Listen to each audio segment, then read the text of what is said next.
शराब से लदी गाड़ी ने बारातियों को रौंद दिया है। 20 लोग घायल हुए हैं, 5 की हालत गंभीर है। शराब से लदी ये गाड़ी जिसने बारातियों को रौंद दिया। पटना के फुलवारी शरीफ इलाके का ये पूरा मामला। और गुरुवार रात शराब से लदी एक गाड़ी ने बारातियों को यहां पर रौंद दिया। दर्दनाक हादसे में 5 बारातियों की हालत बेहद गंभीर बनी हुई है। घटना पटना एम्स गोलंबर के पास की है, जहां पर घायलों को प्राइवेट अस्पताल में फिलहाल भर्ती करवा दिया गया है। हादसे के बाद लोगों ने कार का पीछा किया है। ड्राइवर गाड़ी को घेर भी लिया और गाड़ी में आपको बताएं कि शराब भरी हुई थी।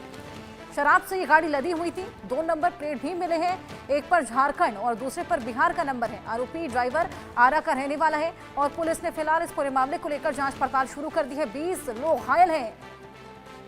शराब से लदी ये गाड़ी जिसने बारातियों को ही रौंद दिया। पटना एम्स गोलंबर के पास की पूरी घटना। रितेश मिश्रा पटना से हमारे साथ जुड़ गए हैं। रितेश, क्या कुछ और अपडेट इस पूरे मामले को लेकर? ड्राइवर को पकड़ लिया गया है, जांच पड़ताल में क्या कुछ निकला है? 2 नंबर प्लेट भी ड्राइवर्स के पास से बरामद हुई है।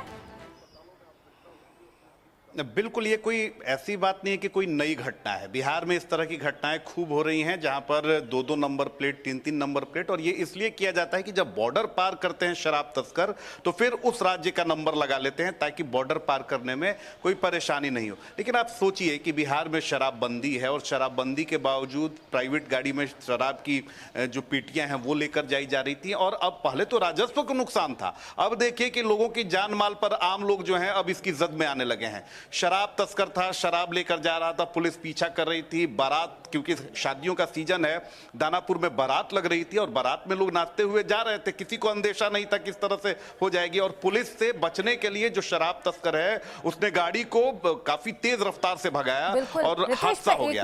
20 से ज्यादा लोग घायल हो चुके हैं। आपके पास वापस आएंगे, विजुअल्स एक बार हम अपने दर्शकों को दिखा दें किस तरीके से एक गाड़ी शराब से लदी आती है और बारातियों को यहाँ पर रौंद देती है।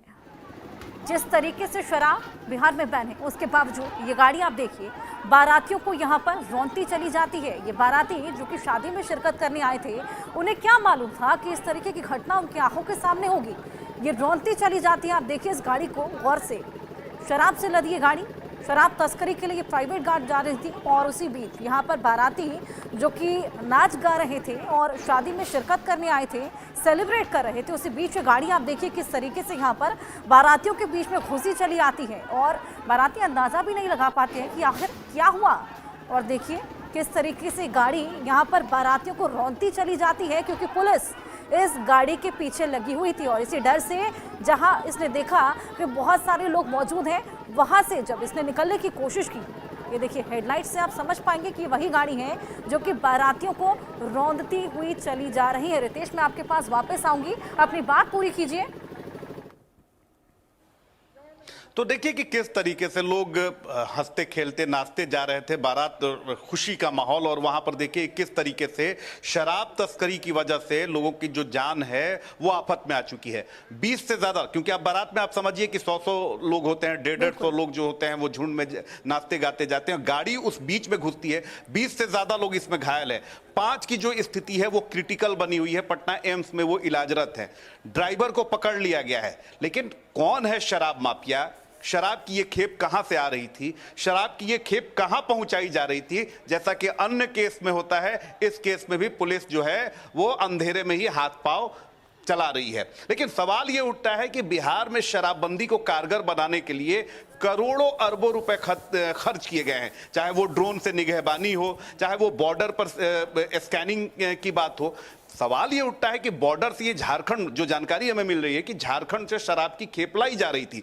होली का समय है और होली के को लेकर जो शराब तस्कर है वो पूरी तरीके से सक्रिय हो चुके हैं। और पुलिस भी, मद्य निषेध भी ये दावा करता है कि एक्टिव है हमारी पुलिस, हम शराब माफियाओं पर नकेल कस रहे हैं, शराब तस्करों को रोक रहे हैं। तो बॉर्डर से ये गाड़ी आखिर कैसे आ गई? आखिर स्कैनिंग जो करने वाली मशीन है वो वहां पर क्यों फेल हो गई? फेल इसलिए हो गई क्योंकि शराब के इस अवैध धंधे में नेक्सस जो है वो बना हुआ है। इसमें पुलिस भी मिली हुई है, इसमें तस्कर भी मिले हुए हैं, इसमें जो लाइनर है वो भी मिला हुआ है, इसमें जो मद्य निषेध विभाग के जो अधिकारी और कर्मचारी हैं वो भी मिले हुए हैं। यानी सबके पास जो मोटी कमाई है उसका हिस्सा पहुंचता है। और यही कारण है कि बिहार में भले ही शराबबंदी ऑन पेपर है, सरकार अपनी पीठ थपथपा रही हो, लेकिन शराब हर घर में मिलती है। आप सोचिए कि राजधानी पटना में यह स्थिति है कि जहां पर बेरोक टोक एक गाड़ी जो है वो पूरी शराब लदी हुई, वो एक्सीडेंट होती है, उसके बाद पता चलता है कि ये शराब तस्कर की गाड़ी है।